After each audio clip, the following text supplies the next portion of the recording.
How are we going? Come along. Let's have storytelling time. Have a look at these, folks. Recognise that? If you haven't grown one before, you're not going to recognise it.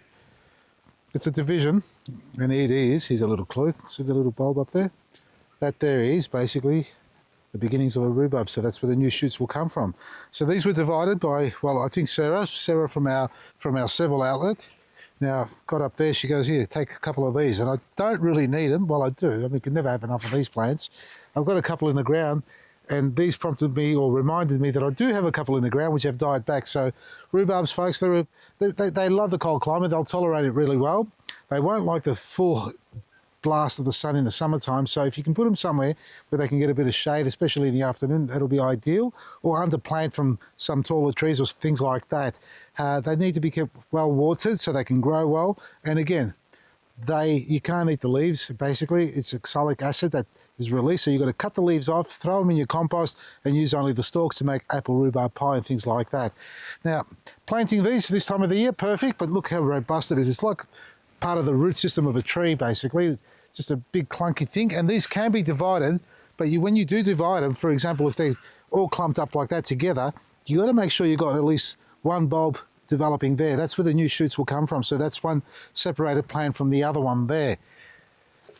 Compost, lots of organic matter, keep it moist, easy to grow, protected from the afternoon sun, not a lot to do with them. It's one of those plants where you can put in the ground and almost forget about it if you've got ideal climatic conditions. Where I've got one, doesn't like it. Come. Because where I planted it, well, now it looks like it's in the middle of nowhere. There was once a fence here, and this is Cara again, wanting some attention. And I put these couple of rocks here so I wouldn't forget. You can see it's mound up here because we did actually have a garden bed, but the cooch took over the garden bed, so I gave up on it. I'm not going to use any herbicidal sprays on it, so that's why I let it go, pulled all the fence down, and I left this rhubarb in here. Oh, there it is. Grass, can you see that there? Let me just clean this up a bit. There's a little bit of a pink bud there showing. It's all nice and soft now because it's moist, so we should be able to dig this up. So it's time to come out, folks, and let's see what it looks like. It's been in here a number of years, albeit with no care given to it, very little if anything, and because it gets the afternoon sun here, it was always drying out on me, so the ground wasn't holding its moisture. We did the mulching and all that sort of stuff. It was just the spot that it doesn't like. So again, afternoon shade, morning sun. If you got it in all day sun, hopefully the sun's not too hot where it shines on it and doesn't cause it to wilt away. All right, so let's dig it up. I can tell you something, this fork is forked. I prefer the fork than the spade or shovel, folks, because I can get underneath there. If I stab into the plant itself, I'm not going to sever off the roots. And I'm going out a little bit, so I'm anticipating it's going to have half a decent root ball on it. I'd like to think. Then again, it might have nothing at all, because it really didn't take. And the thing about rhubarb is once it takes, it's almost, you can forget about it. I think this is going to be the end of this fork today. No, hasn't changed much. Still the same.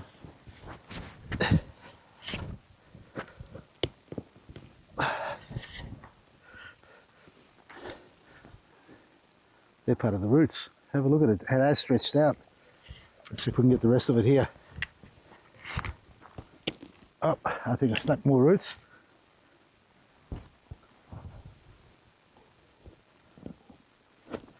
There it is. Oh, that's my garden fork, your banana head.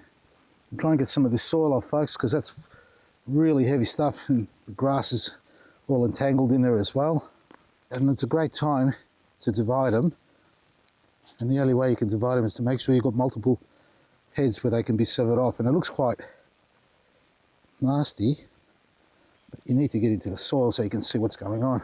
There we are. Come along, let's take it to the table. Just going to wash it up a bit, folks, so we can see it a bit better. That way you can appreciate it more, to see how multiple heads, or how many heads we got on it, and see if we can actually divide it. Decent sized clump. I mean, well, there are bigger clumps. You can see it hasn't pushed down right enough. Some of the new growth that's come through here. Grass still growing in there as well. And they can stay out of the ground for some time, this time of the year. But ideally, you know what's going. I can imagine some of the thoughts going through people's heads now, saying, "Why are you washing all the soil off?" Well, to show you what it looks like, folks. That's all. It won't kill the plant. It's going to have to rebuild its connection to the soil. But being a big tuber rhizome clump, we should be able to get a couple out of this by washing it. Now, let's have a look. We've got one there, we've got one there. They're all pretty much together. It's almost impossible to separate that one. That's part of that one there. We really haven't got a good formation on this, to be quite honest. You could almost just cut it down the middle. Well, there's a root there. No. Did I break it? I think I did. That was already gone. See, there was soil between it. All right. Well, it was connected there. So we've got a division in here. I might have to get the secateurs or saw to cut through it. It's all so entangled. That's because of the shit soil underneath there, folks. Look at that. That's underneath there. There's a clump there. Don't mind me doing this. There's one there. No. Yeah, there is a division here. If we can get into it. I should just cut through it. I know, don't do it the way I'm doing it. Get yourself a sharp blade and cut right through the centre. Right there, but look at this. It's growing around here. That belongs to this, so we can't cut through there. See that? It's all over the shop, this one.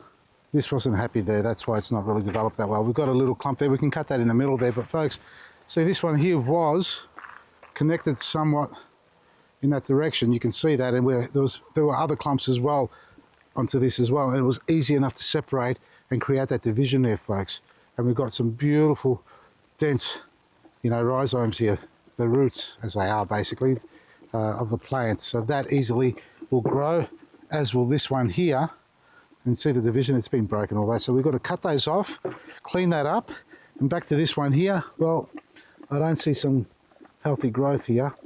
Well, it's all twisted and tangled in there. But we have got one here developing. See that little one there? It's really undersized, and it's coming out of the base of this here, which is also connected, I believe, to that there, which means that there is part of this plant there. There we are, got that. Oh! That can't be good. That can't be good. Do you think I wrecked it? Yeah. Well, it's the first time I dug that one up, obviously, and it's not the way I anticipated it to be. And I've opened up a wound in there. That's not a good sign there, folks. So I'm going to have to leave this out to callus over, heal properly before we plant it. That's as much as I'm going to get out of that. We've got one there, and these are almost dead. You can see, I think the frost is... No, it's actually there. No, there we are. So we've got a couple in there as well. Now, more than likely, this will all take off regardless, folks. But the whole concept here is to do it carefully and do it neatly. Don't tear it apart like I have, like an idiot. And that's a decent sized root ball on that, or rhizome on that, for this little bulb head to grow. So we're going to have to plant all these in the ground. And I don't know what's going to happen with this. There's something in there. There we are. There's another one in there. Really messy looking. They look like an old piece of, you know, root that's dried up and died off from the tree.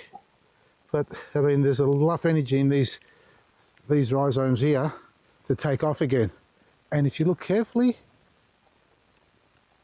these are...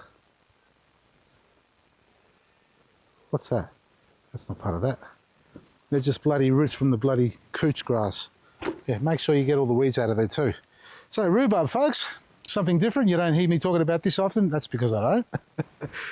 It's one of those plants you put in the ground and forget about it, but I can't forget about it there because it wasn't growing. It wasn't happy.